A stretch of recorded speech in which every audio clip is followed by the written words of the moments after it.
pa të zonë gjumi pejgamberin Allahu në sejdë.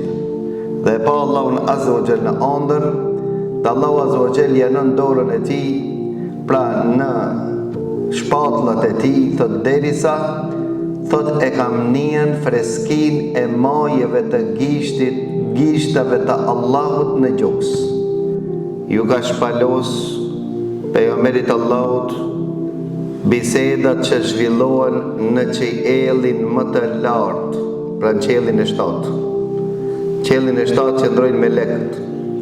Melekët më të përzgjedhur, më të dalluar qëndrojnë në qiellin e 7.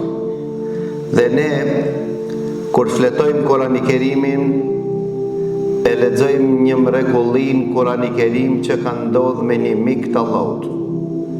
Ky mik i Allahut ka qenë Ibrahimi a.s.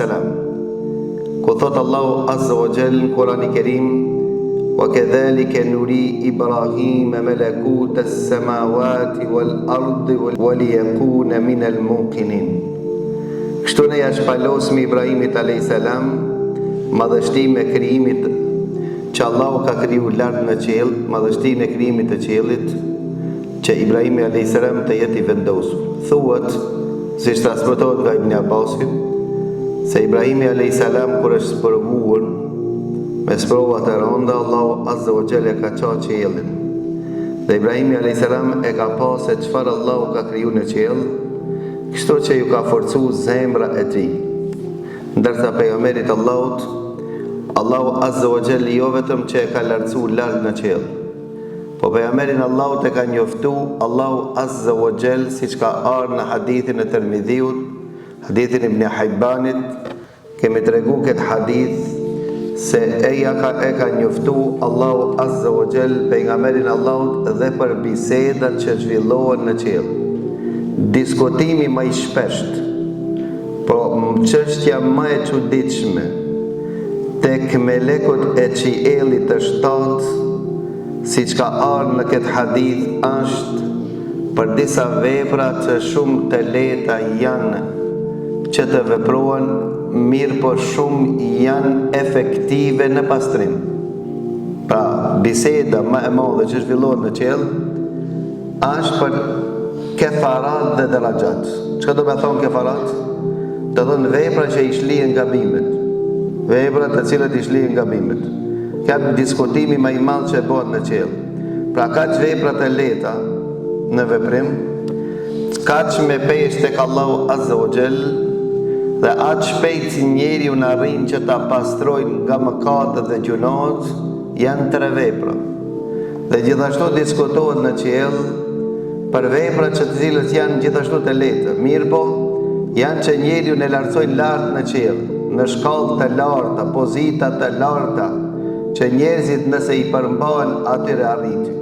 Dhe pejgamberi Allahut fillimisht nuk e dike se çfarë diskutohet në qiellin e 7, derisa e pa Allahun Azza wa Jall në ëndër. Dhe kur e pa Allahun Azza wa Jall në ëndër, siç transmetohet se pejgamberi Allahut ishte në pozitën e sejdës, pa të zonë gjumi pejgamberin Allahut në sejdë. Dhe e pa Allahun Azza wa Jall në ëndër, dhe Allahu Azza wa Jall janon dorën e tij, pra në shpatullat e tij, thot derisa thot e kam nien freskin e majeve të gishtave të Allahut në gjuks. Kur e kam ni këtë freski, thot jam njoftu për çdo bisedë që zhvillohet në qiell. Një ndër bisedat më të përditshme që zhvillohet ishte për kefarat, për vepra që i shlihen gabimet. E cilën ishin ato? Tha izbagul wudu'i fil makari, me ja dhon hakin abdesit kur e ke dhe vështirë. Nuk në nënkupton ke hadith si shmendon dikush se ma se vap është me mor abdes me ujtë ftof se me ujtë nxehtë. Po në nënkupton se nëse rrethonat nuk i ke mundësi që të mish me abdes me ujtë nxehtë, nga se Ibn Abasi e që të ke ujë në diell e nxehtë dhe mirë të abdes.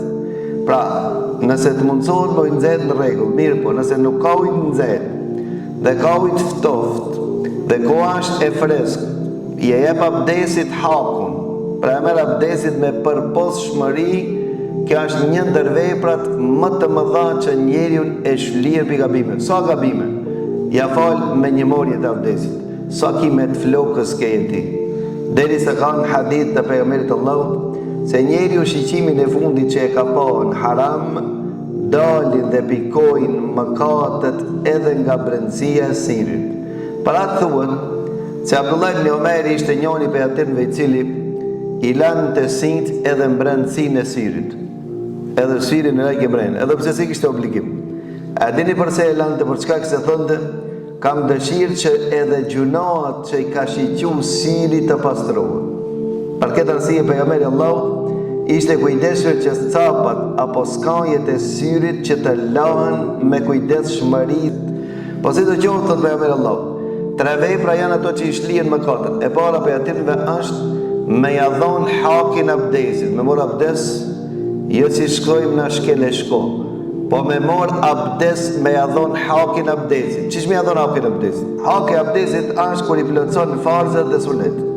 Nëse i ti jo me nejtë disa hatë të mor abdes, kjo në veçves, kjo për shejtanit. Mirë po të tregojnë se si mirët abdesin si pas sunetit pejgamberit Allahut. Për shkak se pejgamberi Allahut na ka tregu se ai që i lanë gjimtirët ma shumë se 3 herë, thot e ka tepru, e ka te i kalu dhe ka bo zullum.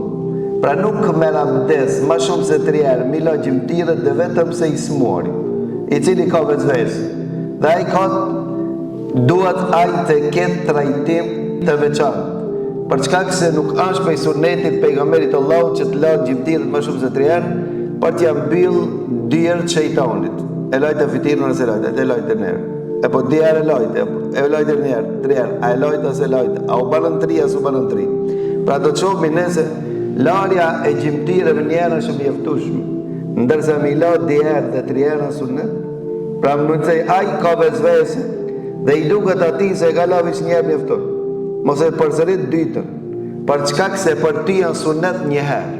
Pra veprat të cilët i janë që i shlihen gabimet, ta pejgamberi Allahut. Për sosshmëria e abdesit. Abdesin bani dikat. Kujdes kur të merresh abdes. Jepja hakin abdesit. Përpiqu që sunetet e pejgamberit Allahut i përfshin në abdesin tanë që do t'i mësojmë sot.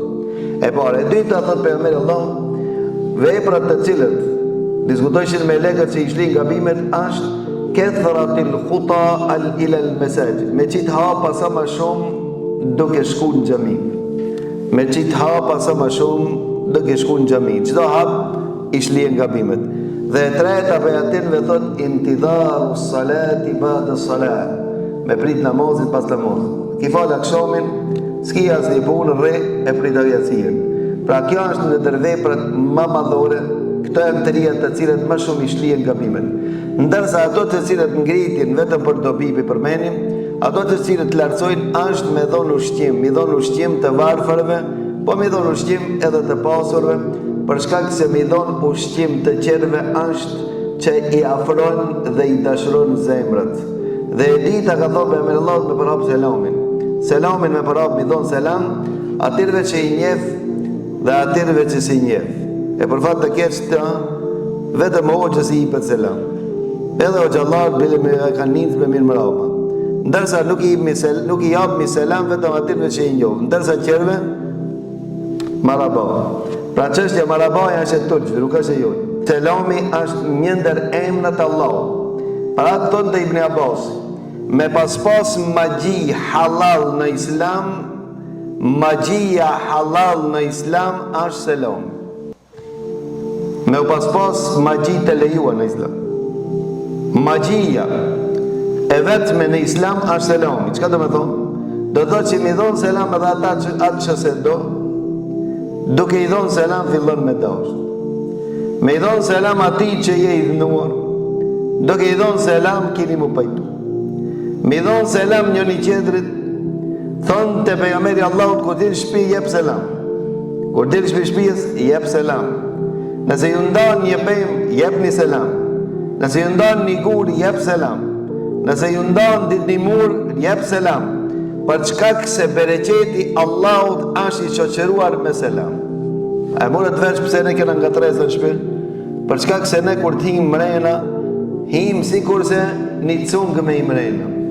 faktikisht as selam, as kelam. Do thonë as nuk din më përshëndet me selam, e as nuk din me dal me selam. Për këtë arsye dhe të ndërsh, me prap selamin është prej veprave që njerin e lasën lartë në qelë, tha dhe me falë namaznatë kur njerëzit janë në gjumë dhe në pushim. Kjo është vepra të cilën më shumë të lartëson.